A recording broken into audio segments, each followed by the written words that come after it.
Oil change scams and mistakes by certified mechanics. That's right, and unfortunately it makes its way to DIYers.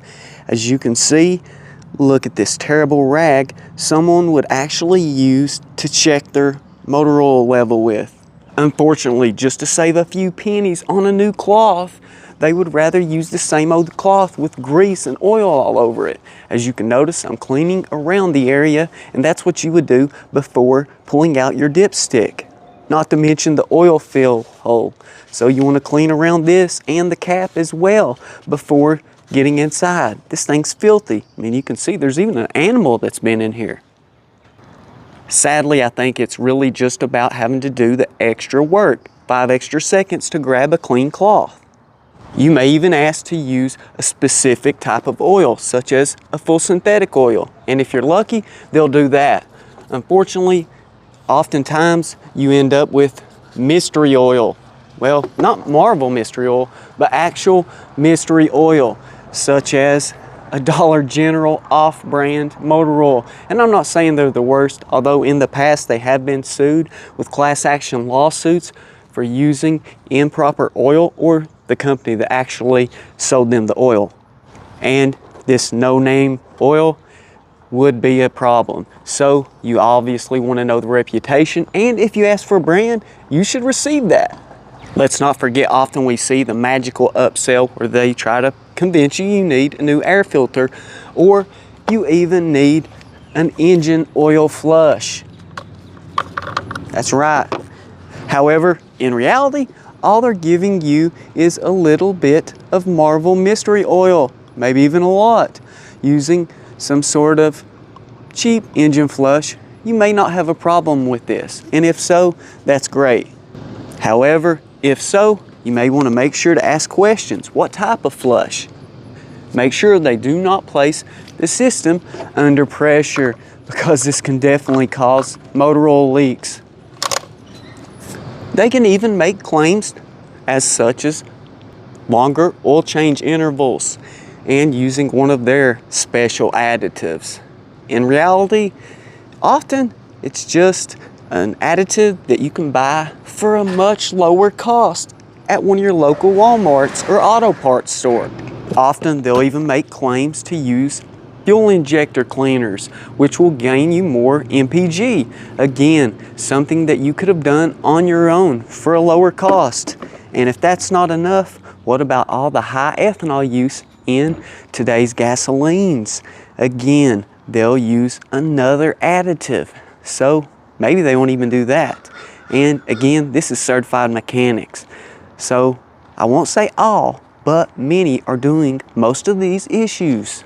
Let's jump into the next problem. Please don't misunderstand. I'm not saying that you do or you don't need any of these additives. But again, make sure to ask questions. You don't want to pay for something 10 times more than you could have done for yourself. I would have to say DIYers are definitely not using enough safety precautions. Even professionals. Often over-torquing bolts, which can have serious consequences.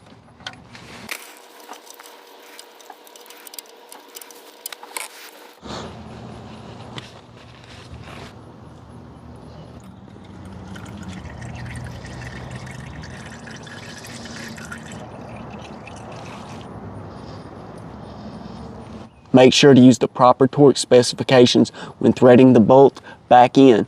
However, make sure to allow all of the oil to drain out. Many people, or shops especially, are allowing an extra half a quart to remain in the system because, one, they don't want to take the extra time to drain it out, especially quick lube shops. Number two, they don't want to do it because that's an extra half of a quart they need to use. How else do a lot of these shops compete with such big companies? And definitely take the time to clean this off and apply a new washer. Don't forget, clean this area off.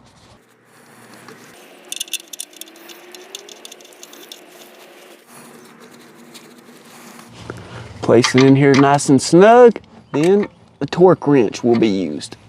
check out the filter as well, because often I see this.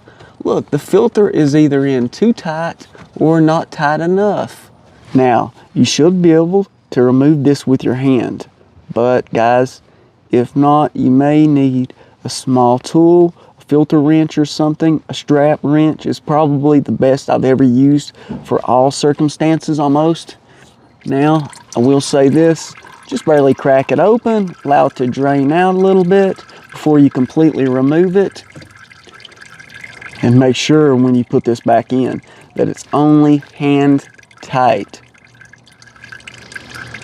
Definitely want to have a light up here at the filter when you are removing it or when you remove it, because you want to make sure not to leave the gasket on here. Often it comes off. That's actually why you're supposed to add a thin film of oil to the new filter when you're putting it on, so the gasket doesn't stick.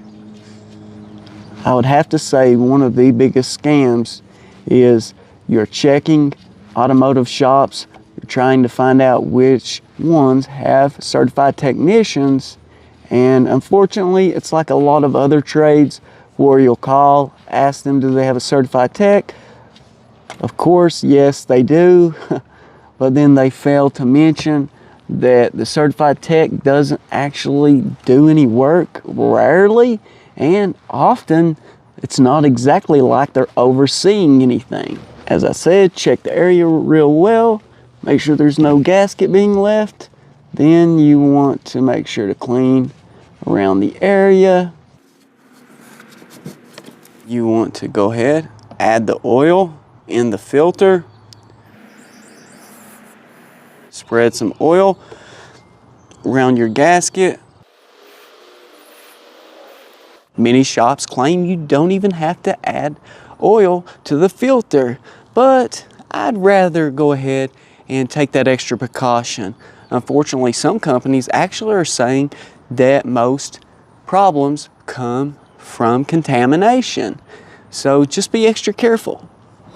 You may even want to wear some gloves, and definitely don't get any oil on this filter, because this is actually going to make sure that you can turn this on here good and tight. Apologize for the poor angle. It's really hard to get all this in here. As I said, when you're checking for a shop with certified mechanics, remember, unfortunately, they do a lot of training, and it's not like they're even getting these employees certified. Now, I'm not blaming the employees. It's always good to learn, but just like I said, it is somewhat false advertisement when you ask about using certified techs at their shop and they say yes. And the certified techs often have almost little to no observance over the employees.